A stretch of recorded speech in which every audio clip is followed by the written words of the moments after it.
Bonjour, je suis Jean-Marc de Pelsamaker, je travaille pour le Centre Albert Marinus et le Musée de Woluwe-Saint-Lambert.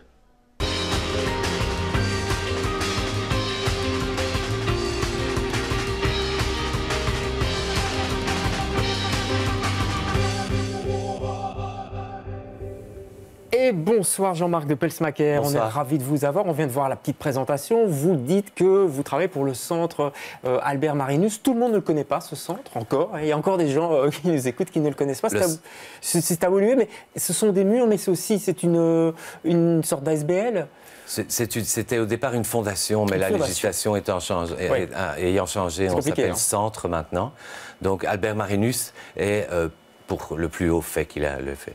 Il a refait l'Omegang, en fait, avec Constant Montal en 1930. Donc, ça veut dire que l'Omegang qu'on a vu début juillet sur la Grand Place, c'est lui qui l'a relancé? Voilà, tout à fait, l'ordonnancement de tout. Il a déjà beaucoup changé par rapport à l'Omegang du début, mais c'est lui qui a refait ça, et maintenant l'Omegang est basé sur ses plans et les plans de Constant Montal. Nous sommes d'ailleurs dépositaires des dessins de l'Omegang par Constant Montal et ses élèves. Alors, vous êtes animateur dans ce centre. Ça consiste en quoi, en fait? Organiser des visites dans Bruxelles, mais aussi dans le musée En fait, c'est assez flou, puisque ce sont des vocables communaux.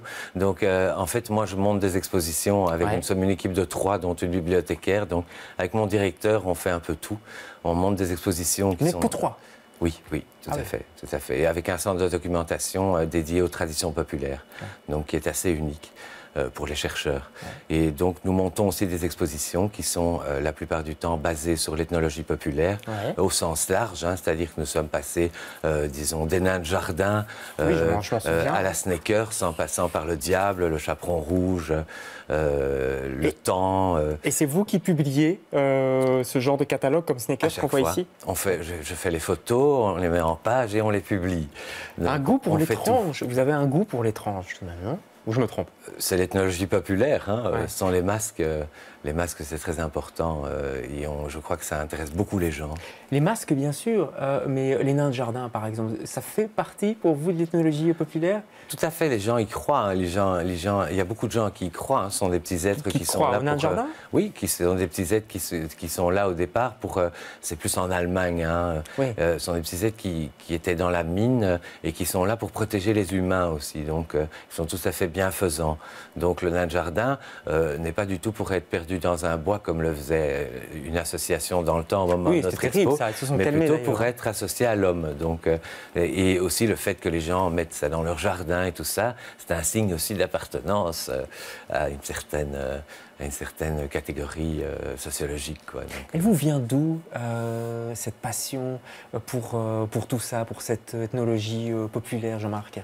Moi, en fait, je viens de l'art contemporain, mais quand je suis arrivé là, je me suis vraiment passionné pour ça parce que nous sommes un peu les seuls à montrer ce genre de choses à Bruxelles, et même parfois en Belgique. Bon, en Wallonie, il y a beaucoup plus.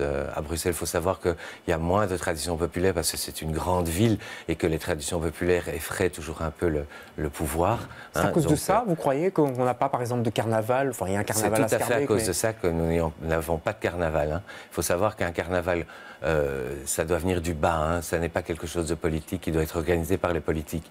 Et à une certaine époque, ça a dérangé beaucoup le rétabli d'avoir une fête qui par-dessus tête pendant 1 ou 2 ou 3 jours, quoi. Donc, et pourtant, c'était quand même bien calibré. C'était une catharsis pour les gens. Et c'était calibré.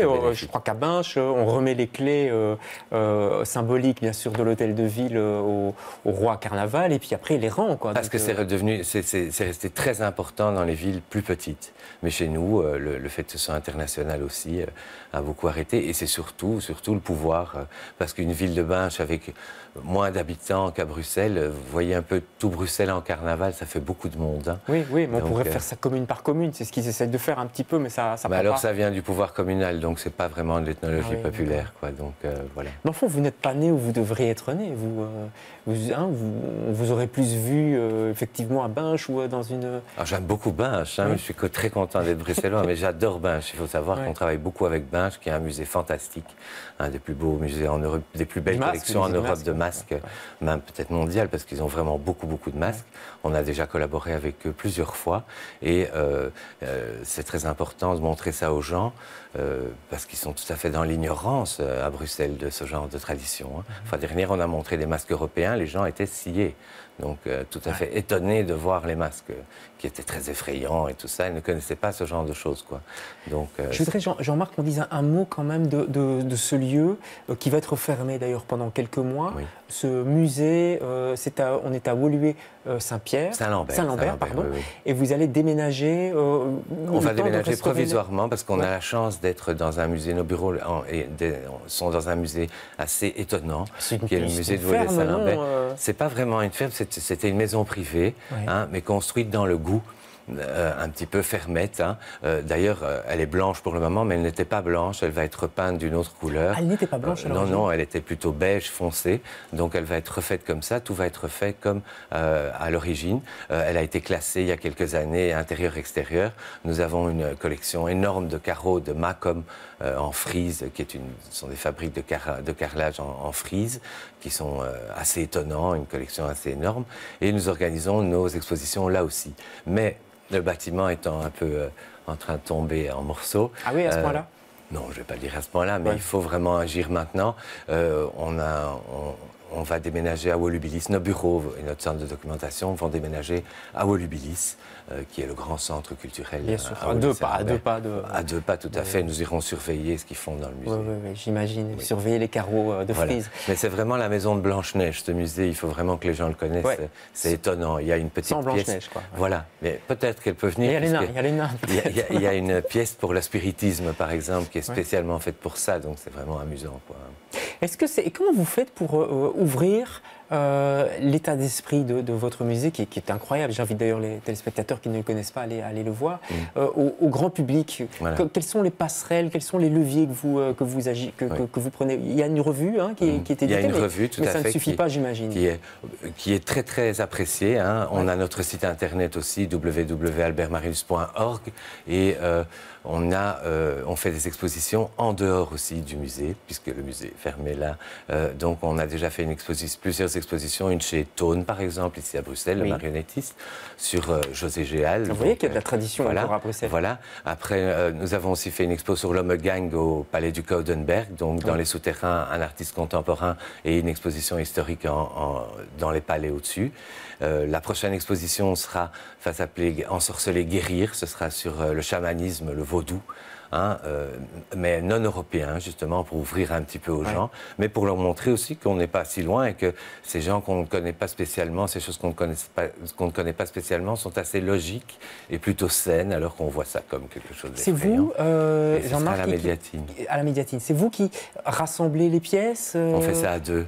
Et quoi? Alors vous allez aux quatre coins du monde?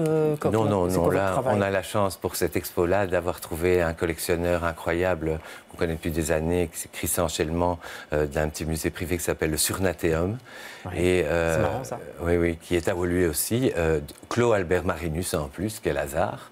Et nous travaillons avec le musée de Binche aussi, avec la communauté française qui nous prête aussi des pièces et avec un autre prêteur privé aussi. Nous avons parfois jusqu'à 30 prêteurs dans nos expositions. Comment on construit j'avais posé la question à une directrice de théâtre. Comment on construit une saison de théâtre? C'est très important. Comment on construit une saison, si je puis dire, d'un centre culturel? Vous vous réveillez la nuit en sueur en vous disant je vais faire un truc sur les nains de jardin ou comment ça se passe? Mais il faut voir les choses bien à l'avant parce qu'il faut savoir que tous les prêts doivent être faits 8 mois à l'avant. Hein, donc donc il faut voir les choses bien à l'avance. Et puis nous, ce qu'on fait, on choisit un thème et puis on va chercher autour de nous, mais surtout aller en bibliothèque d'abord. La Bibliothèque royale est pour nous un endroit très important. D'ailleurs, je conseille à tout le monde d'y aller parce que c'est un endroit plein de ressources. Et nous allons aux archives de la ville de Bruxelles aussi. Nous allons un peu dans toutes les institutions. Et puis, nous cherchons des collectionneurs privés. C'est très important pour nous aussi de travailler avec des collectionneurs. Oui, mais à un moment donné, Jean-Marc, il faut arrêter son choix. C'est-dire qu'on a peut-être envie de faire plein de choses. Et puis, à un moment donné, il y a une chose très facile, c'est que mon directeur est très scientifique. Et moi, je suis très esthétique et très toque l'équilibre. Voilà, moi je suis un peu comme quelqu'un qui visiterait l'exposition. Donc je vais prendre la pièce qui va le plus m'interpeller. Vous êtes indépendant, vous avez carte blanche par rapport à votre conseil d'administration. C'est que c'est on a beaucoup de chance. Monsieur Minguin qui est le président. Oui. C'était Georges Désir évidemment avant. Il vous laisse. On a beaucoup de chance. Ils nous ont laissé faire parce que regardez là, on a fait une exposition il y a l'an passé sur les sneakers, sur les chaussures de sport, pour nous laisser faire. Ça déjà, et puis on a été la faire à Paris aussi, à la demande de la ville de Paris. Donc ils nous ont tout laissé faire. Ils voient qu'en fait on attire beaucoup de gens, puisque nous mélangeons en plus l'art contemporain à ça. Nous invitons des artistes et ça permet aux gens de tomber nez à nez avec une œuvre d'art contemporain et de chercher l'explication comme d'une autre pièce d'ethnologie ou une gravure ancienne qui sera à côté. Donc on confronte beaucoup les choses. Un peu ce que la Villa en Pin faisait avant aussi. Tout à fait. Ouais. Voilà. Oui, c'est ça. Je dirais que c'est votre marque de fabrique un peu. Hein. Ce mélange des mondes qui s'entrechoquent et qui se rencontrent finalement. Voilà. Et alors, une chose importante aussi, c'est que nos expos sont gratuites. Toutes les entrées sont gratuites. Il faut savoir que pour une famille, aller aux Beaux-Arts à 5 personnes, c'est pas possible. Donc voilà, chez nous, les gens peuvent venir revoir par exemple une gravure de Dürer ou l'expo d'ouverture par exemple de notre musée quand il sera restauré, on espère dans 2 ans, sera sur l'Apocalypse. Donc ce sera sur l'Apocalypse de Dürer et d'autres apocalypses. Oui, mais c'est assez joyeux, c'est très intéressant. L'Apocalypse, oui. Mais les gens peuvent venir voir, par exemple, une œuvre de Dürer ou une œuvre très importante. On a eu des manuscrits du XVe siècle à prêter, tout à fait fantastiques, et les gens peuvent revenir le voir. Ils ne sont pas obligés de faire vraiment... De reprendre un ticket. Voilà. C'est gratuit. L'accès est gratuit à tout le monde. L'accès est gratuit pour les handicapés. Je reçois des gens même... des gens handicapés mentaux aussi. On fait des visites guidées. Les visites guidées sont quasiment gratuites. Elles sont gratuites pour les écoles. Vous êtes un excellent RP, parce que vous êtes animateur et RP, relations publiques pour ce centre. De toute façon qu'on vous conseille, c'est à Woluwe. On a compris que ça allait être fermé pendant quelques temps. Mais pendant ce temps, on fait une exposition à la médiathèque et une au Codenberg l'an prochain. Merci infiniment, Jean-Marc de Pelsmaker, et bonne fin d'été à vous, et bonne découverte, puisque j'ai l'impression que vous êtes un découvreur. Merci beaucoup, on se retrouve demain avec un autre invité. Bonsoir. Merci.